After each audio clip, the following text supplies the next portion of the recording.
نرحب بحضراتكم من جديد في برنامج من القاهرة. يمكن زي ما قلنا من بداية الحلقة ما فيش شك أنه العلاقات المصرية الروسية علاقات تتسم بتحالف استراتيجي وصداقة متينة منذ عدة عقود، وبالتأكيد حادث لم تظهر نتائجه بعد حتى الآن لن يؤثر في طبيعة العلاقات وقوتها والتحالف اللي نقدر نقول انه في سمة مشتركة ما بين مصر وروسيا، وهو الإخلاص في هذا التحالف او في غيره من التحالفات. يعني دولتين كبيرتين بحجم مصر وروسيا ليهم تاريخ كبير وقيم مشتركة يقدروا يحافظوا على تحالفاتهم لفترة طويلة. في ضوء زيارة الرئيس عبد الفتاح السيسي للندن كما أشرنا، وحادث سقوط الطائرة الروسية وتطوراته، بيشرفنا بالحضور والحديث في التحليل الخاص بالتحديات التي تواجه السياسة المصرية الأستاذ سمير راغب، المحلل السياسي والاستراتيجي. بنرحب بحضرتك يا أستاذ سمير، مشرف. أهلا بيك يا فندم. أهلا بيك. أهلا بحضرتك يا فندم. بداية يعني الحادث وقع يوم السبت الماضي. النهارده الرئيس الروسي يقرر تعليق الرحلات من والى شرم الشيخ.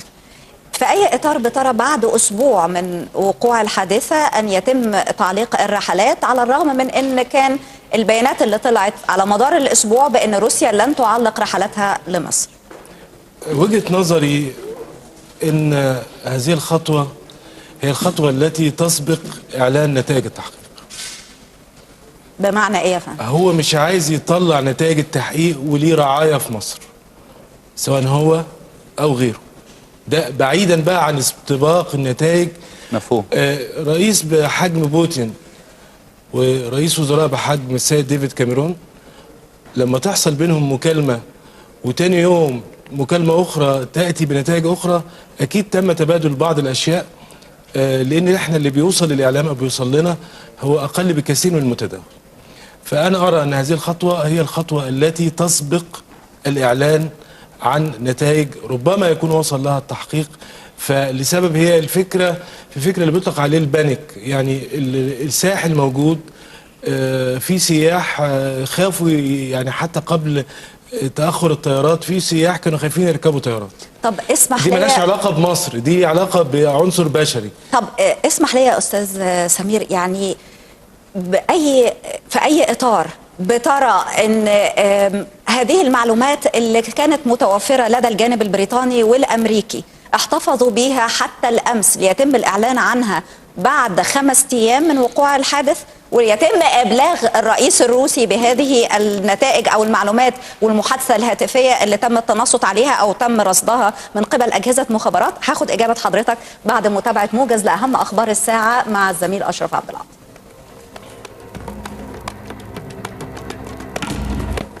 مشاهدينا الكرام، أجدد التحية بحضراتكم في وقفتنا الحوارية الأولى، وضيفنا في من القاهرة لهذه الليلة في هذه الوقفة الحوارية الأستاذ سمير راغب، المحلل السياسي والاستراتيجي. أستاذ سمير، كنا بنتحدث قبل موجز أخبار الساعة عن لماذا تم تأجيل إعلان المعلومات عن المكالمة الهاتفية التي تم رصدها من قبل يعني أجهزة مخابرات بريطانية وأمريكية لحديث عن عمل تخريبي تم على متن هذه الطائرة. لماذا تم تأخير الإعلان عن هذه المعلومات رغم أن الحادث وقع يوم السبت الماضي؟ آلية اتخاذ القرار في أي دولة كبيرة لا تعتمد على رئيس الدولة أو رئيس الوزراء أو الحاكم، بيرجع للمستشارين، بيرجع لمجلس الدوما مثلا، لجنة الأمن القومي، فيتخذ قرار. هذه الآلية ربما تستغرق بعض الوقت.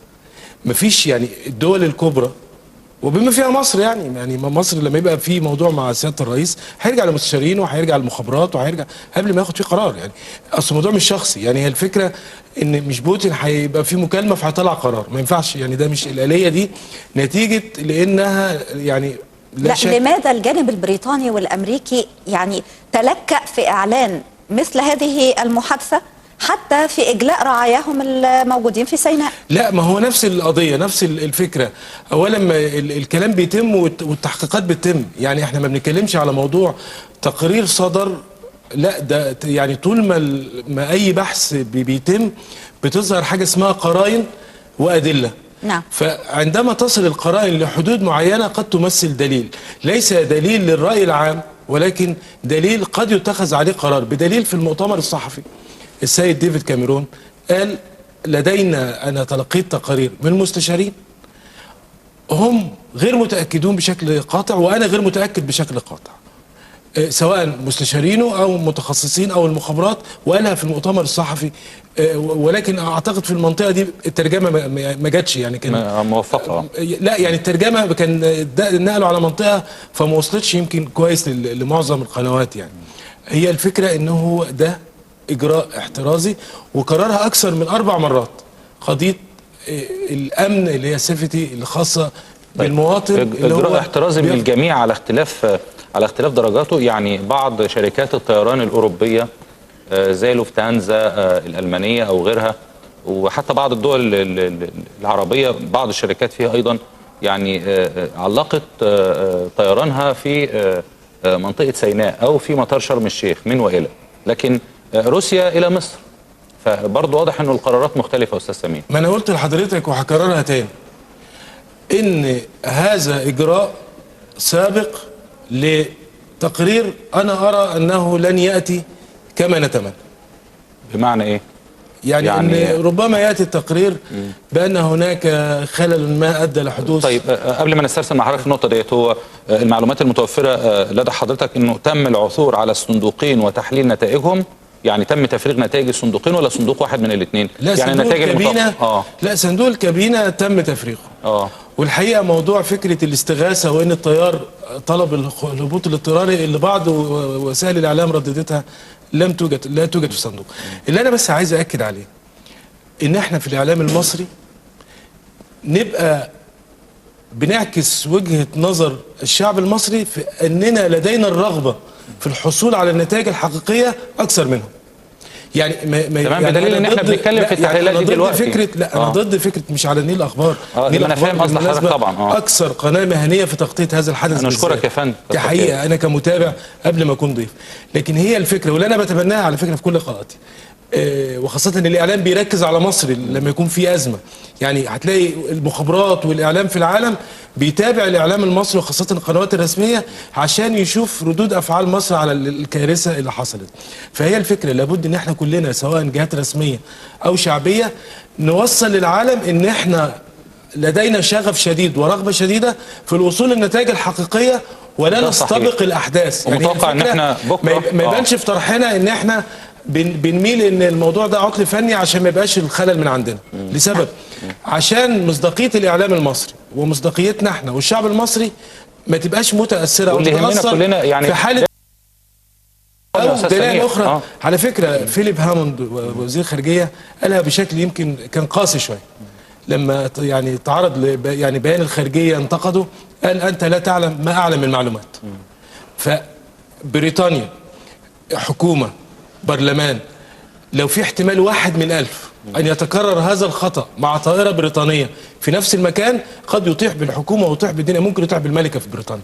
عشان لما أنا بحلل الشأن البريطاني لابد أن أرى القرار كما يراه البريطانيين وليس كما أراه أنا. نعم. يعني هم البريطانيين وكررها أكثر من مرة إنه قضية تأمين، بدليل إن هو وصل لمرحلة يمكن الموضوع خف شوية. بريطانيا كانت بتدرس إرسال طائرات حربية لإخلاء الرعاية. طب كون انها وصلت انها تخليها بطائرات مدنيه ده تحسن في حد ذاته اثناء الزياره. احنا لسه هنتكلم عن الزياره كمان بالظبط. طب استاذ سمير يعني اسمح لي يعني بدون تحيز، ولكن يعني هو يمكن البعد في حاله من الترصد لمصر في هذه الحادثه تحديدا. يمكن روسيا سقط لها طائره في جنوب السودان يوم الاربعاء اللي فات اول امبارح. ما شفناش وسائل الإعلام اهتمت بهذه الحادثة بنفس الاهتمام اللي اهتمت به الحادثة اللي وقعت في مصر. أنا مش بقلل من قيمة الحادثة اللي وقعت، ولكن حالة الترصد والاهتمام بهذه القضية تحديدا، وروسيا لها طائرة سقطت بعد الحادثة الأولى بعدة أيام. وهل هذا لا يثير تساؤل عن إجراءات السلامة والأمان على متن الطائرات الروسية وإجراءات الصيانة اللي بتتم للطائرات الروسية؟ حادثتين يتم وقوعهم في أسبوع واحد. أنا عايز بس أضيف جزء بعد اللي قالته غدا، واسمح لي يا أستاذ سمير، اسمح لي يا غدا، هل في كمان يعني ثمة علاقة ما بين الاثنين؟ بمعنى إنه في الأول السيناريو كان إنه مرجح إنه محتمل يكون في عيب فني، فهل ده ممكن يكون حصل مع الطائرة السودانية لكن ما حصلش مع الطائرة المصرية إن صح المكان يعني؟ لا، اولا انا عايز اشير لنقطه في غايه الاهميه. سماء سيناء او المجال الجوي لسيناء بريء بشهادتهم من اي خطر. يعني فكره اسقاط الطائره بصاروخ منفيه تماما، لان الطائره تطير على ارتفاع 31,000 قدم، واقصى صاروخ سواء امريكي او روسي لا يتعدى 11,000 قدم. يعني فكره اسقاطها بصاروخ، اذا فطلع المجال الجوي، فكون ان الطائرات وخطوط الطيران تعلق عبور المجال الجوي، فهذا فيه تجني واضح. نعم. وانا بتكلم على فكره من واقع ما صدر منهم من تحقيقات. فكره اسقاطها بصاروخ استبعدها الجميع، لانها هذا النوع من الصواريخ، وبالمناسبه الصواريخ اللي توصل للنوع ده صواريخ البوك الروسيه، ودي صواريخ ضخمه بتبقى على دبابه ورادار، يعني او منصات صواريخ وليست عربيه متحركه. لا، اللي بيستخدموه للارهابيين حاجه اسمها منبات، حاجه بيشيلها محموله. نعم. محموله زي يعني على الكتف، يعني طولها تقريبا 1.5 متر. فهم ده المفروض احنا ندافع في هذه المنطقه. يعني ايه علاقه لو انت خدت موقف في مطار شرم الشيخ مع علاقه المجال الجوي لسيناء؟ مع العلم ان في يوم سقوط الطائره او تحطمها كان في هناك رحلات اخرى، ومنهم رحله لنفس الشركه كانت متجهه لتركيا. فدي المنطقه اللي حضرتك بتتكلمي فيها. المنطقه اللي حضرتك بتتكلمي فيها ان هناك قوى تتربص بمصر تستغل هذا الحدث للترويج. اول بيان طلع باسقاط طائره بصاروخ كان من اذاعه اسرائيليه. نعم. تناولته اذاعه نمساويه، تناوله العالم كله. وفي بيان كمان لما يسمى داعش سيناء. لا، ما هو بيان داعش هم اللي طلعوه. يعني هو طلع اسقاط طائره بصاروخ قبل ما داعش تتكلم. نعم، بدقائق. يعني كان أيوة، بيان اسرائيل. نعم. دي المناطق اللي احنا نتكلم فيها. احنا خلافنا ليس مع الروس ولا مع الانجليز بخصوص قراراته. مفهوم. طب ماذا عن اجراءات السلامه والامان يا استاذ سمير؟ يعني فكرة حدوث حادثتين لنفس الدولة لطائرتين في أسبوع واحد. لا، هو بشكل عام. لا، بشكل عام معلوم أن هذه الشركة بالذات سمعتها سيئة جدا في مجال الأمانة والصيانة. معروف لدى كل من عاملين في مجال السياحة والنقل أن أرخص طائرات شارتر تؤجر من روسيا الاتحادية. ده ما فيهوش كلام. اصل مواقع التواصل الاجتماعي كانت نشرت صوره لهذه الطائره تحديدا، وكان فيها شرخ في الديل فعلا. اوكي، انا ما اعرفش اذا كانت هذه المعلومات صحيحه. لا صحيحه لسبب. يعني لحسن حظنا ان الحادثه دي حصلت نتيجه خطأ الطيار في مطار القاهره اثناء الهبوط من فتره. فالواقع متسجله في مطار القاهره. نعم. يعني لا، ده ان كانت تواجدت في التواصل الاجتماعي حقيقيه، وحتى صور قبل الاقلاع بلحظات موجوده الشروخ. لكن احنا مش عايزين ندفع في هذا الاتجاه، لانه برضو في مكان القرينه، بالاضافه لان احنا مش عايزين ندفع ان الديل وقع او الجناح وقع فنستبق التحقيقات فنبقى ملامين زيهم. يعني احنا هنبقى ملامين. يعني احنا كون ان ندافع بعدم تفجير الطائره تتساوى مع دفاعهم عن تفجير الطائره. كلانا لكن هي حادثه السودان يا استاذ سمير ممكن تكون يعني لا، هو اللي شويه فكره اللي خفف حادثه السودان اولا اللي عليها السودانيين يعني. عدا طاقم الطائره.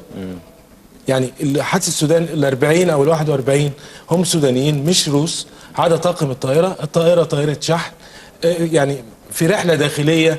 فاحنا بنتكلم هم القضيه في عدد ما فيش رابط ما بينهم يعني. لا، 224. احنا يعني روسيا بتتكلم في 224 بتسجل هذه الطائره من اكبر حوادث الطيران على الاقل في تاريخ الشركه او في تاريخ. يعني هو ده اللي عامل بالاضافه. طيب. نحن نتحدث عن توقع بكره المؤتمر يقول مثلا يعني كيف سقطت الطائره او ما هو السبب وراء سقوط الطائره، لكن ما يقولش مثلا مين المدان اكيد يعني او مين المسؤول عن سقوط الطائره. يعني ممكن يقول انه حدث تفجير ما بعمل تخريبي او بغيره، لكن ما يشيرش باصابع الاتهام لحد. هل ده تتوقعه؟ لا، اقول لحضرتك فكره التقرير الاول هيقول انه نتيجه تفجير، لكن تفاصيل التفجير تستغرق اقل حاجه سنه ونص. لسبب بيتم عمليه معقده جدا، بيتلم حطام الطائره وبيعاد تجميعه زي البازل كده يعني. ده علشان يثبت ايه؟ التفجير حصل في انهي منطقه، ويعني اللي هو لما في جسم الطائره يعني. فهو عشان كده لو حد متابع دايره البحث وصلت ل 40 كيلو، يعني 40 كيلو، مساحه 40 كيلو، مساحه كبيره طبعا. عشان يبقى كل اجزاء الطائره حتى لو صغيره بتتشحن الطائره. هم اتفقوا انها هتروح بطرسبرج المطار الاصلي، او ممكن تروح شركه بوينج، او ممكن تروح اوروبا. بيتم اعاده تجميع الهيكل. لما بتعيد تجميع الهيكل بتشوف المنطقه اللي حصل فيها التفجير فين، مساحه التفجير، نوع الماده الانفجاريه. لكن الاولاني قد يضيء يعني يوصل ان هو هناك خلل ما في جزء. برضو عايزين نضيف له ان من الوارد ان يكون تم نتيجه وجود مش عمل ارهابي لكن شحن خاطئ. يعني لو موجوده انبوبه اكسجين تبع الغطس، ولما بيحصل ارتفاع الضغط قد تنفجر، والاكسجين لو هي مليانه مش لازم ماده متفجره يعني، مش شرط. وانا اعتقد لو استبعدنا الخطأ الفني، يعني اللي احنا طبعا يعني نأسف لوقوع الحادثة أكيد. لكن أكيد احنا حريصين كشعب إن لشعب صديق ما تقترنش مصر بوقوع ضحايا. بالظبط. لكن أنا أعتقد لو استبعدنا الخطأ الفني أو خطأ الطيار زي ما استبعدنا إسقاطها بصاروخ، يبقى الأخف وطأة هو أن يكون تم تحميل مادة أو عبوة مش متفجرة ولكن خلل الضغط أدى لذلك. يعني طب أستاذ سمير، يعني في أي إطار بترى أن مركز الروسي للطب الشرعي بعد فحصه لجثامين الضحايا الروس بعد وصولهم إلى روسيا قال أن لم يتم الكشف عن آثار انفجار العبوة الناسفة؟ يعني من تحليل الجثامين قال أن ده ما فيش انفجار. ده بينفي وجود عمل انتحاري داخل الطائرة. ده دليل، يعتبر دليل قوي ان ما حصلش ان في انتحاري فجر نفسه جوه الطياره. لكن ماده متفجره داخل الطائره ممكن تكون موجوده في جسم الضحايا. لا سواء، لا ما هو كده ما فيش، انا بنفي. ما فيش في الكابينه، ما حصلش في كابينه الركاب. سواء قنبله تحت كرسي او شنطه فيها قنبله او انتحاري او تفجيري، ده تنفي ده. لكن ما بتنفيش اذا وقع التفجير في غرفة الشحن أو الأمتعة. طب وما بيوصلش يعني غرفة الأمتعة في حالة حدوث انفجار كبير يؤدي إلى تحطم الطائرة بهذا الشكل ما يوصلش لكابينة الركاب؟ لا، اللي هو السبب هو اولا يعني حتى المواد المتفجرة في حالة ما إذا كانت مواد متفجرة مش هيوصل جزء منها لجثة أي حد؟ لا، على حسب مكان العبوة داخل غرفة الأمتعة. لو كانت في الجزء السفلي الملامس لجسم الطائرة هتنفجر هيخش الهواء فجأة واحدة، يحصل تفريغ في ضغط كفيل ان هو بالاضافة لانه ممكن يعمل احتراق. لكن لو في الجزء العلوي ممكن ينفجر على الجزء اللي فوق. يعني هي دي عشان كده بقول لحضرتك بتاخد وقت طويل جدا انك انت تفحص. ليس ان هناك تفجير، هناك تفجير انا اعتقد من الايام الاولى للفحص هيكونوا هم عرفوا.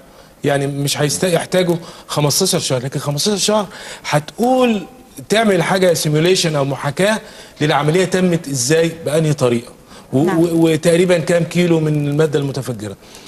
لو كانت العبوه وسط الامتعه يكون السيناريو الاقل، لان الموجه الانفجاريه هيمتص جزء منها في الامتعه قد تؤدي لاشتعال في غرفه الامتعه. لكن لما توصل لقضيه ان الجثه او الجسامين مشتعله، هي مش دي الفكره.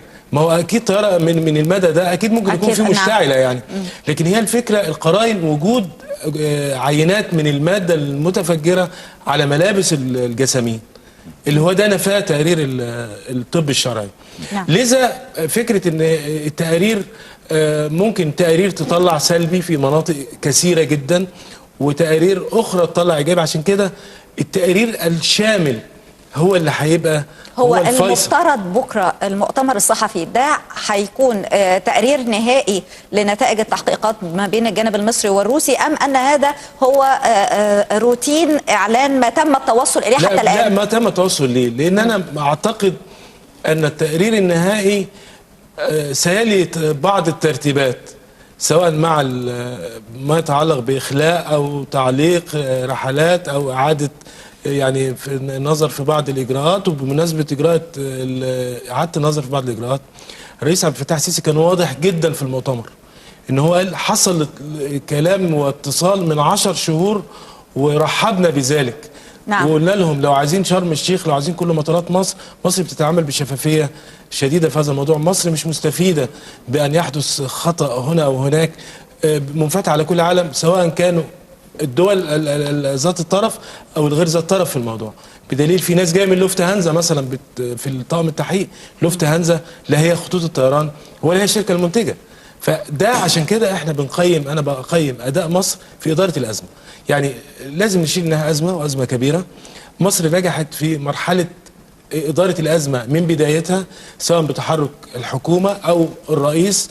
الرئيس اولا من مجرد عزائه للشعب الروسي وتكليفاته للحكومه والجهات المعنيه، تحرك رئيس الوزراء، تحرك القوات المسلحه. في نفس الاطار، وقبل ما ننقل على النقطه الاخيره يا استاذ سمير، اسمح لي علشان الوقت ما يداهمناش، يعني الى اي مدى ممكن تؤثر مثل هذه الحادثه وتداعياتها على العلاقات المصريه الروسيه، على السياحه الروسيه الى مصر مستقبلا، طبعا بعد يعني انتهاء فتره تعليق الطيران او حظر الطيران؟ خلينا نتفق ان فكره ان احنا محتاجين العالم دايما وهو مش محتاجنا دي لازم ننساها. هم محتاجيننا، سواء روسيا محتاجانا، سواء اوروبا محتاجانا، سواء امريكا محتاجانا، وده واقع مش بقول عشان انا مصري، واي باحث في الشؤون الاستراتيجيه هيشوف ده في اول سطر. ففكره ان يقطعوا العلاقات ما فيش مبرر، حتى لو كان بيننا وبيننا توتر، لان مصر لم تتسبب بشكل مباشر ان ثبت ان هناك عمل ما.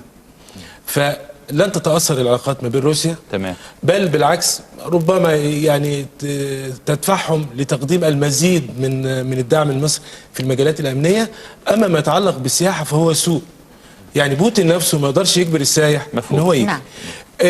قضيه بقى تحركنا الاعلامي والشعبي هو اللي هيخفف، اللي هو ما بعد الازمه، اللي هو يخفف سواء التراشق الاعلامي، سواء التسويق لمصر اعلاميا. ومصر تعرضت لحادث كبير في التسعينات في الاقصر وتجاوزناه يعني، واعتقد ده هذا الحادث اللي اتمنى انه تطلع مصر يعني مش طرف فيه، وان ما فيش اهمال ادى لذلك.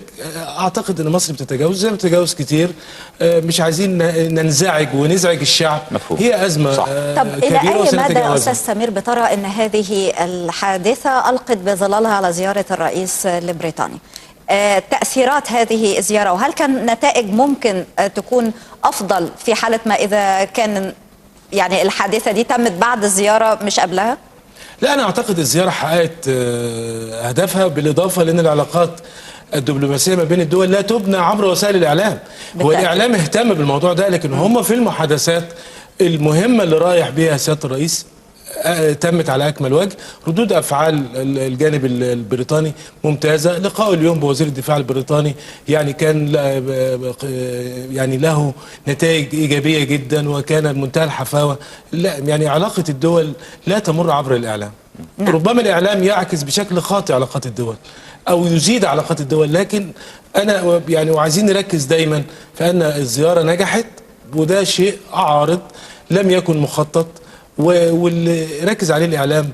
والجزء اللي هم تهتم في المباحثات هو الجزء المخصص للمباحثات، وكان هذا جزء أضيف على ملف المحادثات، ولكن لم يكن هو محور كل المحادثات. نعم. الأستاذ سمير راغب المحلل السياسي والاستراتيجي، بنشكر حضرتك شكرا جزيلا على وجود حضرتك معنا. أهلا بيك. شكر موصول لحضرتك، شرفتنا. وبعد الفاصل مشاهدينا الكرام بتتواصل مع حضراتكم فقرتنا الحوارية الثانية المرتبطة بشكل ربما مباشر بنفس الموضوع، وهو يعني قدرة مصر على مكافحة الإرهاب في سيناء حتى الآن. فاصل قصير ثم نعود إليكم بهذه الوقفة الحوارية.